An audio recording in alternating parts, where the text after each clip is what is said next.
Sting, you're fired! I'm not fired. You're fired. No. I tell you what, should we film me whooping Sting? Yes, That would be good, wouldn't it? That would be great. Hello, we're the police. And you're watching.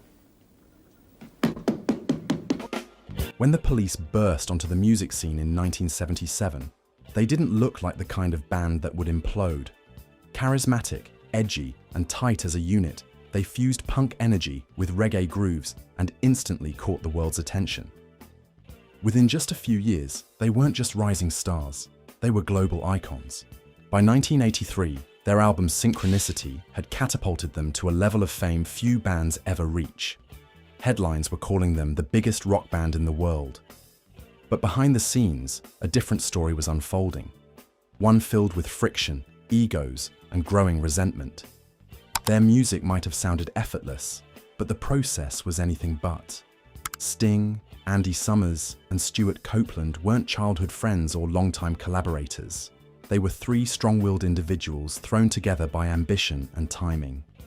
And while that tension helped produce some of the most electrifying music of the early 80s, it also created a volatile chemistry that was hard to contain. From the very beginning, the band's dynamic was more combustible than collaborative. Their creative process was often a battleground, where winning a musical idea sometimes felt more important than collaboration itself. It was this spark, this need to outdo each other, that powered their sound. But the same fuel that drives a rocket can also destroy it. Do they start to get resentful that you're the writer, that you're the front man? Yeah, I was like the cuckoo in the nest, you know. They didn't really know what they were taking on. Yeah. Even at the height of their fame, the cracks were visible. Rumors of arguments, tantrums, and walkouts followed them on every tour. Fans saw three performers in sync on stage, but off stage, it was a different story, one the public was only beginning to glimpse. And as their success skyrocketed, so did the pressure. With each hit single came higher stakes, and with each sold-out show came deeper fractures in their fragile alliance. But as we'll see in the next section, the Police didn't hide their issues behind closed doors. In fact, they often put their dysfunction front and center for the world to see. Section 2.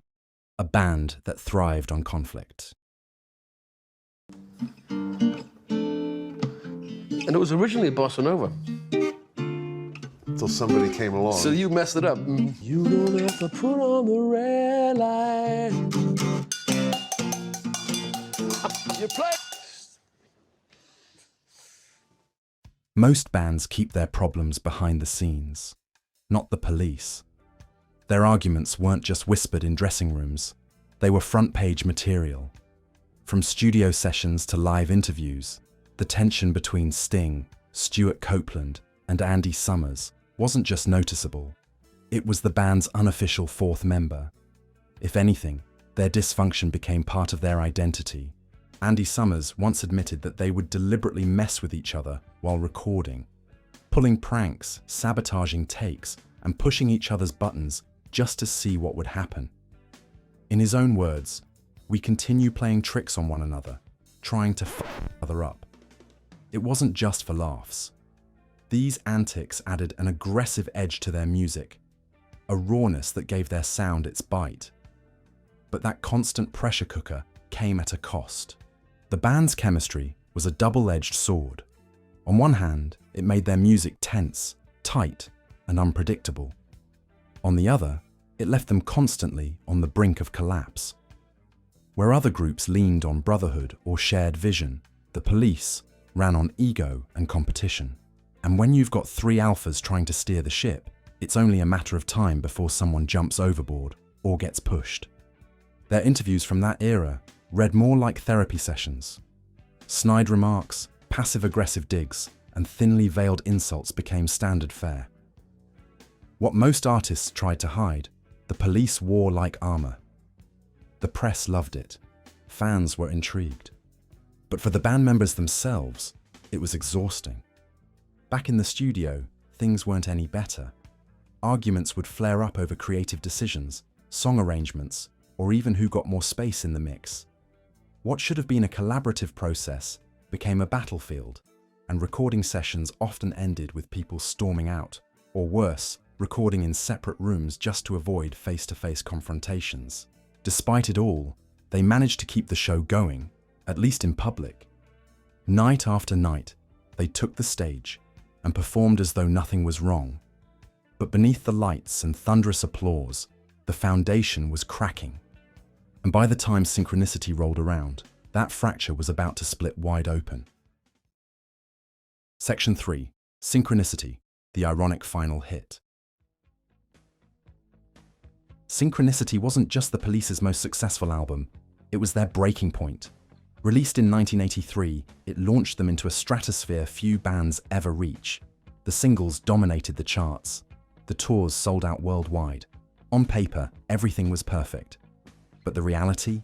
Synchronicity was recorded in fragments, not harmony. The title might have suggested unity, but behind the studio doors, it was anything but. By this point, the band couldn't even stand to be in the same room. Each member recorded their parts separately, overdubbing tracks in isolation to avoid clashes that had become too common, too explosive. What should have been a collaborative victory lap turned into a cold, clinical operation. The creative process had officially become a series of compromises, workarounds, and damage control. Drummer Stewart Copeland didn't sugarcoat it. He told Musician magazine that by then, the only connection they had was musical, and even that was hanging by a thread. Now, the only thing that the three of us have in common is on stage and on that album, he said. That's the only place we achieve synchronicity. It was an admission that while their music sounded tighter than ever, the personal relationships were completely unraveling. In a last-ditch effort to hold things together, they even consulted legendary Beatles producer George Martin.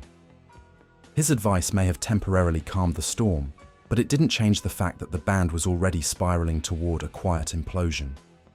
And for Sting, Synchronicity wasn't a finish line, it was a launch pad to something bigger. For him, the band had peaked. The mountain had been climbed. Their historic performance at Shea Stadium in 1983 felt like a victory lap to the audience. But to Sting, it was something else entirely. He later described that moment as the band's Everest, and once he reached the summit, he didn't see any reason to keep climbing with the same team. That night, in front of tens of thousands of screaming fans, he silently made his decision. He was done. Section 4. While the rest of the world saw a band at its peak, Sting saw something else, an exit sign. Behind the sunglasses, the charisma, and the flawless performances, he was quietly making moves. He had no intention of sticking around to watch the Police slowly burn out. In his mind, the band had done what it came to do, and now it was time to move on. It wasn't just about ego, though there was plenty of that. It was about control. Sting had grown tired of fighting for space in his own songs, tired of making room for what he saw as inferior contributions. In a brutally honest 2022 interview with Mojo, he pulled no punches. My frustration was, I would have written an album's worth of material, but also had to entertain these other songs that were not as good. Then came the killer line. Explaining to someone why their song isn't working is a bit like saying their girlfriend's ugly. It's a very personal thing. As soon as the Synchronicity Tour wrapped, he didn't waste time. He went solo, diving headfirst into a new sound. More jazz, more introspection, more Sting.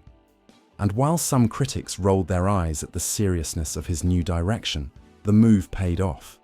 His solo career brought him awards, acclaim, and the artistic control he'd always craved. No more debates, no more compromises, just Sting exactly how he wanted to be heard. But even as he moved on, the Police wasn't fully out of the picture. Not yet. There was still unfinished business, and just when it seemed like the book was closed, the band made one last attempt to come back together. Section 6. Reunion Tour. For the money, not the music. By the mid-2000s, it had been 2 decades since the Police had done anything substantial together. They were legendary, but frozen in time. A band remembered more for their fallout than their future. So when they announced a full-scale reunion tour in 2007, jaws dropped. Were they finally putting the past behind them? Was this the start of a second chapter? Not exactly. The 2007-2008 tour was a spectacle. Huge venues, packed crowds, and nostalgic energy that sold out almost instantly. The Police didn't just come back, they dominated. Night after night, they played their biggest hits to thunderous applause, proving that their music had never really faded from public consciousness. But behind the curtain, the same old dynamics were still at play. This wasn't a creative reunion. This was business. The tour grossed over $360 million, making it the third highest grossing tour of all time at that point. It was a juggernaut. But it wasn't born out of friendship or artistic revival. Even Sting admitted it. In an interview with Mojo, he said, "I don't think any grown man can be in a band, actually. A band is a teenage gang. Who wants to be in a teenage gang when you're knocking 70? That wasn't just a reflection, it was a rejection of the very idea of band life. To him, a band was something you outgrew, something that worked when you were young, angry, and hungry, but not when you'd moved on. And in many ways, that summed up the Police perfectly. They were never a band that evolved together. They were a burst of brilliance, intense, chaotic, and unsustainable. The reunion gave fans what they wanted, gave the members a final victory lap, and gave everyone involved a massive payday. But once the last encore was played, it was over. No new music, no comeback album. Just a final bow before disappearing once again.